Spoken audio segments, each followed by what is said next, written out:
Сендер біз қойған, парламент қойған шартқа мақұл емеспіз деп айтты.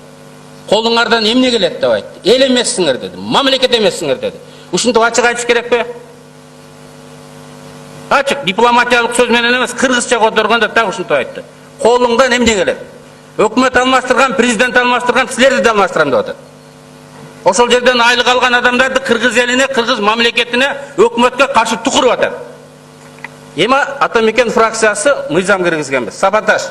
Ошондой чоң ишканалар токтотуп коем деп коркутса, же атайлап токтотуп коюп элди тукурса мамлекетке каршы. Жетекчилиги 15 жылга чейин камалсын деген мыйзамды киргизгенбиз деп. Эки окуудан кабыл алдык да. А сендер реалдуу коркута баштагандан кийин кечирип коесуңар, урматтуу депутаттар. Ушул жерден бир добуштан ошол мыйзамды жыгытып койдуңар го. Силер жыгытып койдуңар го. 3-чү окуудан чечүүчү мезгилге келгенде, сендер менен чабышып жакалаша турган мезгил келгенде, Курманбектин атасы кейиттей болуп атты бербей койгон. Законду алып койдуңар го. Эми өкмөттү силер алгыла деп атасыңар. Эмнени чечет булар? Чече албайт.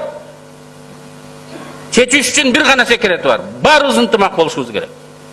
Президент, жогорку кеңеш, өкмөт, соттор, милиция, кылмыш дүйнөсү дагы керек болсо бул да тилектеш болуш керек. Biz ошондо гана жеңишке жетебиз.